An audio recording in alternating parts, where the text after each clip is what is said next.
یہ داستان محبت۔ حضور فرمانے لگے ایک نے ان میں سے ہاتھ اٹھائے اور اس نے انداز کیا چھیڑا،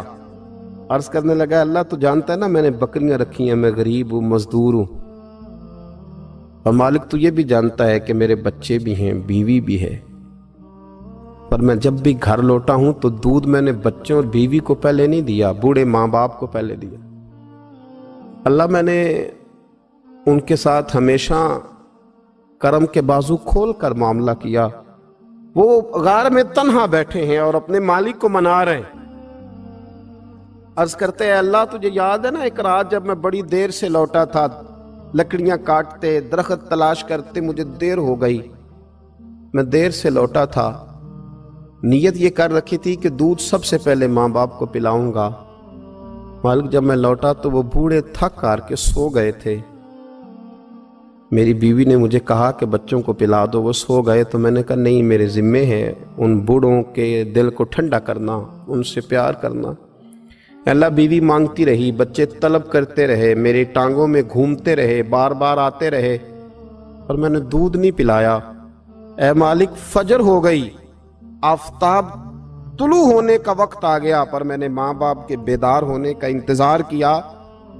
اے اللہ وہ جب اٹھے تو ان کی آنکھوں میں جو میرے لیے دعا تھی اور ان کے سینوں میں جو میرے لیے کرم تھا،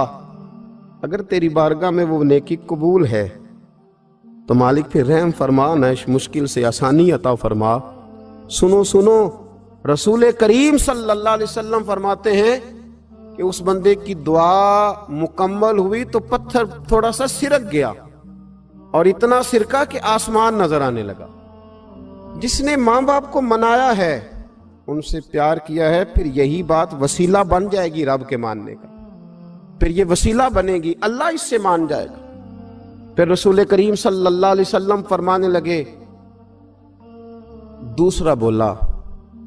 اور عرض کرنے لگا کہ اے اللہ تو جانتا ہے مجھے اپنے چچا کی بیٹی بھانے لگی تھی، میں اس کی طرف رغبت کرنے لگا تھا، اور میں نے جب اس سے جا کے ارادہ کیا کہ میں تیرا طالب ہوں، تو اس نے مجھے کہا کہ پہلے 100 دینار لاؤ بانا، تو اللہ میں نے مشقت کر کے 100 دینار جمع کیے، اور جب میں پوری طرح اس پر حاوی ہو گیا، وہ میرے قبضے میں آ گئی اور گناہ کا میں نے ارادہ کر لیا، تو اس عورت کے منہ سے ایک جملہ نکلا کہ اللہ سے ڈر۔ اے مالک وہ میرے قبضے میں تھی، اے اللہ میں گناہ پر قادر تھا،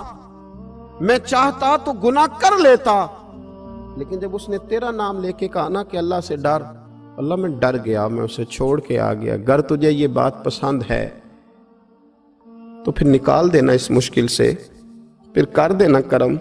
اللہ میری بھی تو چڑھتی جوانی تھی نا، میں بھی تو سب کچھ کر سکتا تھا، پر تیرے لیے، تیری خاطر میں لذت گناہ سے باز رہا، تو اللہ تو رحمت فرما دے۔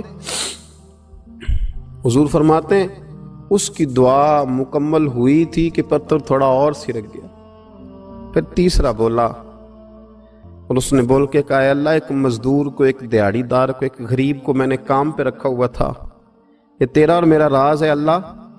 وہ مزدور، وہ دیہڑی دار میرے پاس کام پہ لگا تھا، کچھ چاول میں نے اس کی اجرت مقرر کر دی کہ تو کام مکمل کرے گا تو میں تجھے دوں گا، اور جب اجرت لینے کا وقت آیا تو وہ بگڑ کر ناراض ہو کر چلا گیا، میں اسے ڈھونڈتا رہا، وہ مجھے ملا نہیں، میں نے اس کے چاولوں کی قیمت کاروبار میں انویسٹ کر دی، اس کا تھوڑا سا سرمایہ پر میں نے کھایا نہیں، پھر وہ اس سے میں کاروبار کرتا رہا، اور اتنا کاروبار کیا کہ بہت ساری گائیں اور ان کے چرواہے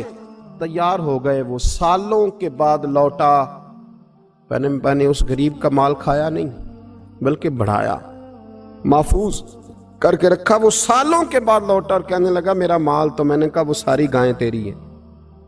وہ چرواہا تیرا ہے، یہ سارا کچھ تیرا ہے، تو کہنے لگا تو مجھ سے مذاق کرتا ہے، میں غریب کہاں اور گاؤں اتنی بڑی گائیں کہاں، تو مذاق کرتا ہے؟ تو میں نے کہا مذاق نہیں، میں نے اپنے رب سے ڈر کے تیرے مال کی حفاظت کی، یہ تیرا ہے۔ اے اللہ میں کھا بھی تو سکتا تھا نا، پر تجھ سے ڈر کر میں نے وہ سارا محفوظ رکھا۔ اللہ اگر تجھے میری یہ ادا پسند ہے تو پھر آج مان جانا، آج راضی ہو جا۔ اللہ کے رسول فرماتے ہیں اس کی دعا مکمل ہوئی تھی کہ پتھر لڑکا اور ان کے لیے رستہ بن گیا۔ وہ باہر آ گئے تو حضور نے ہمیں بتلایا کہ وہ تمہاری نیکیاں جو چھپی ہوئی ہیں، وہ تمہاری نیکیاں جو تم نے خالص اللہ کی رضا کے لیے کی ہیں، ان نیکیوں، ان اعمال کا وسیلہ بھی تمہارے رب کے ماننے کا ذریعہ بن جائے گا۔ اس کو منایا جائے، اس کے حضور حاضری دی جائے، اس سے بخشش کا سوال کیا جائے،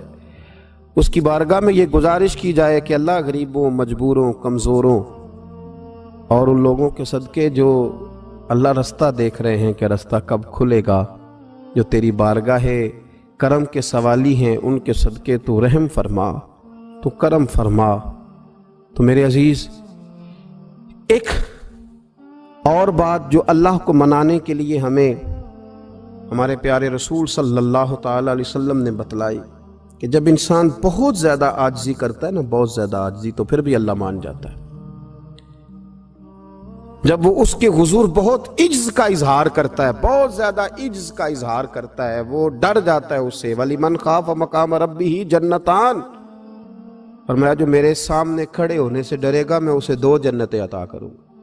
حضرت بابا فرید الدین مسعود گنج شکر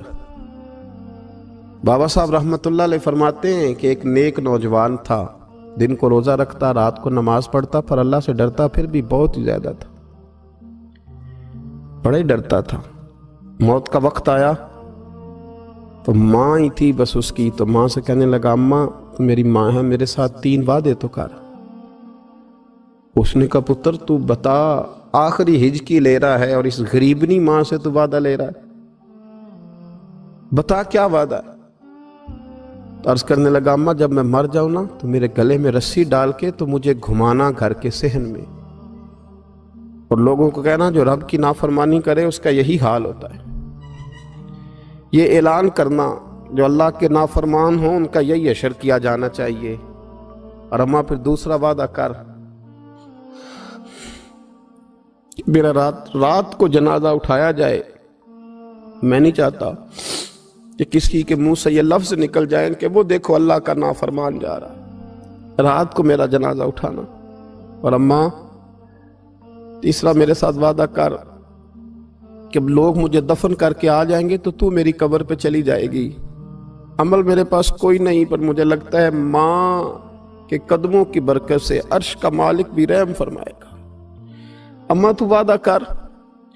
کہ میرے ساتھ وعدہ کر۔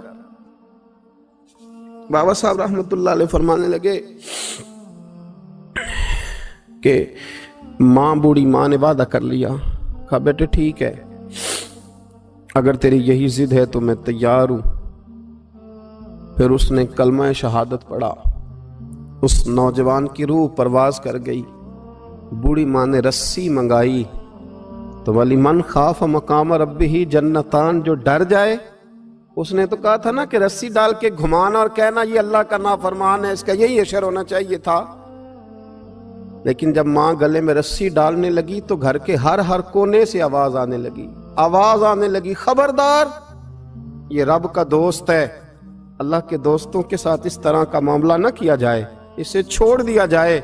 اور کہا تمہیں کچھ بھی اور کرنے کی ضرورت نہیں ہے، یہ تو رب کا دوست ہے اور رب کی بارگاہ میں حاضر ہو گیا۔ کچھ کوئی بندہ کہے گا کہ یہ تو ایک بابا فرید کا سنایا ہوا واقعہ ہے، سنیے، بخاری میں حدیث ہے،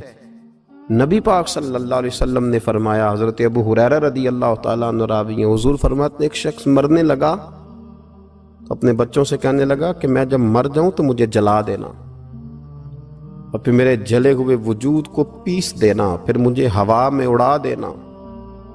پتر مجھے اڑا دینا، مجھے بڑا ڈر لگتا ہے، اگر رب نے مجھ سے حساب پوچھا تو میں قابل نہیں ہوں، اڑا دینا مجھے ہواؤں میں۔ اگر اس نے مجھ سے عذاب لیا تو حساب لیا تو بڑا سخت حساب لے گا۔ حضور فرماتے ہیں، بخاری میں موجود ہے، اس کے بچوں نے اسی طرح کیا، اس کے مرنے کے بعد اسے جلایا، ہوا میں اڑا دیا۔ اللہ کے محبوب فرماتے ہیں رب کریم نے حکم دیا زمین کو کہ اس کے ذرات کو جمع کرو، زمین نے ذرے جمع کیے، خدا نے حکم دیا تو اس کا وجود پھر سے اسی شکل میں آیا۔ تو رب کریم نے فرمایا یہ جو تو نے وصیت کی تو کیوں کی؟ اللہ جانتا ہے کہ نہیں جانتا؟ یہ کی تو کیوں کی؟ تو رو پڑا، کہنے لگا اللہ میرے اندر تو طاقت نہیں تھی تیرے سامنے کھڑا ہو کے حساب دے سکوں، تجھے منانے کے لیے تیرے خوف سے ڈر گیا، میں ڈر گیا۔ اگرچہ ہمارے بزرگوں نے لکھا ہے کہ آج یہ وصیت کرنا اس رنگ میں، یہ طرز اختیار کرنا درست نہیں، لیکن آپ غور فرمائیے کہ نبی پاک علیہ السلام فرماتے ہیں جب اس نے کہا نا اللہ تجھ سے ڈر کے یہ کیا،